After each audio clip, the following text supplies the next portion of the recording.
News channel देख रहे हैं आप सभी दर्शकों का बहुत बहुत स्वागत है। मैं हूं आपके साथ रमनदीप कौर। इस वक्त की बड़ी खबर है यूपी से।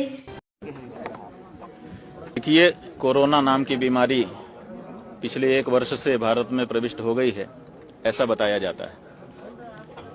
बीमारी तो बीमारी है, अगर कोई संक्रमण है तो वो तो निरंतर संक्रमित होना चाहिए एक व्यक्ति से दूसरे व्यक्ति में।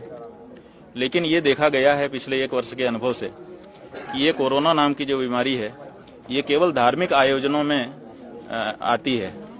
राजनीतिक आयोजन उसके बाद से निरंतर हो रहे हैं। बिहार का चुनाव हो गया, बंगाल का चुनाव हो रहा है, इसके पहले दूसरे अनेक कार्यक्रम हुए।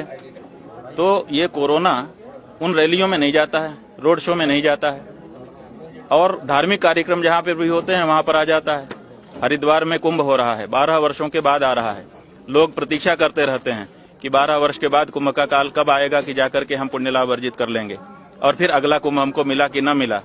तो ऐसी परिस्थिति में जहां करोड़ों लोग जिस अवसर की प्रतीक्षा कर रहे थे उसमें तो आप लगा दे रहे हो कि आप 72 घंटे पहले का अमुक जांच करा के आइए और फिर नहीं तो प्रवेश ही करने नहीं दिया जाएगा। और बंगाल में चुनाव हो रहा है, वहां लाखों लोग इकट्ठा हो रहे हैं। प्रधानमंत्री नरेंद्र मोदी जी के मंच पर भी लोग सट करके खड़े हो रहे हैं। वो स्वयं वक्तव्य दे रहे हैं 2 गज की दूरी जरूरी, लेकिन उनके मंच पर ही 2 गज की दूरी तो कहीं दिखाई नहीं दे रही है। और नीचे तो लाखों लोग सट करके खड़े हुए हैं, रोड शो हो रहे हैं। अमित शाह जी कह रहे हैं कि इतना बढ़िया रोड शो तो इससे पहले मैंने देखा ही नहीं था। तो सबसे बड़े बड़े रोड शो हो रहे हैं, तो क्या कारण है? हम यही पूछना चाहते हैं भारत की सरकार से और जिम्मेदार लोगों से कि क्या कोरोना राजनीतिक है? राजनीति जहाँ रहती है वहां नहीं जाता। और क्या कोरोना धार्मिक है कि जहाँ धार्मिक आयोजन होगा वहां पहुंच ही जाएगा, और विशेष करके हिंदू धर्म में? हाई कोर्ट ने भी आदेश दिया। तो हाई कोर्ट ने तो वो आदेश किया जो प्रदेश सरकार ने चाहा। सवाल ये है कि बंगाल में क्यों कोरोना नहीं है और हरिद्वार में, उत्तराखंड में क्यों कोरोना का भय है?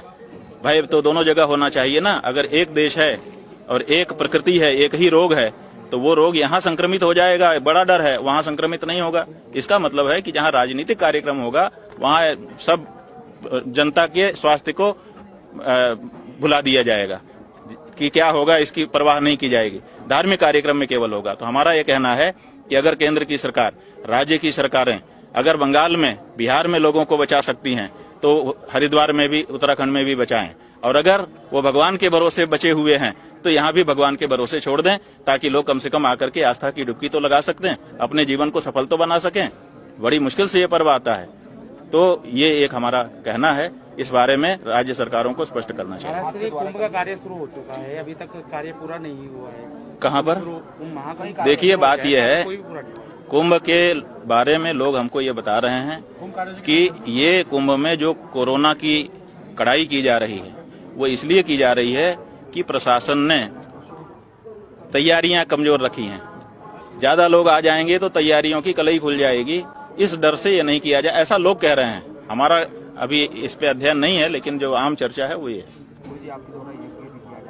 देखिए, परम पूज्य जगत गुरु शंकराचार्य जी, ज्योतिष पीठ और द्वारका शारदा पीठ के जगत गुरु शंकराचार्य पूज्यपाद स्वामी स्वरूपानंद सरस्वती जी महाराज का ये निर्देश हम लोगों को मिला कि कुंभ में विश्व के कल्याण के लिए, विशेष करके भारत के लोगों के कल्याण के लिए यज्ञ करो। तो यहाँ पर अति हरिहर महायज्ञ, अयुत चंडी महायज्ञ और महापवित्रेष्टि यज्ञ, ये 3 बड़े बड़े यज्ञ जो कि विशाल यज्ञ हैं, उनका आयोजन हम लोग यहाँ पर कर रहे हैं। इनमें लगभग 500 ब्राह्मण होंगे और 111 कुंड बनेंगे, 2 यज्ञशालाएं होंगी और ये सब कार्यक्रम संपन्न होगा। यज्ञ का फायदा मिलता है। यज्ञात भवति पर्जन्यः, पर्जन्यादन्न संभवः, अन्नात् भवन्ति भूतानि। यज्ञ जो है हमारे यहाँ बताया गया है कि यज्ञ कर्मसु कौशलम, सबसे सुंदर जो कर्म है संसार का। वैसे तो हम लोग बहुत कुछ करते हैं, लेकिन सबसे सुंदर मतलब सबके कल्याण का जो कर्म है वो यज्ञ है। तो यज्ञ करने से सबका कल्याण होता है, विश्व का कल्याण होता है।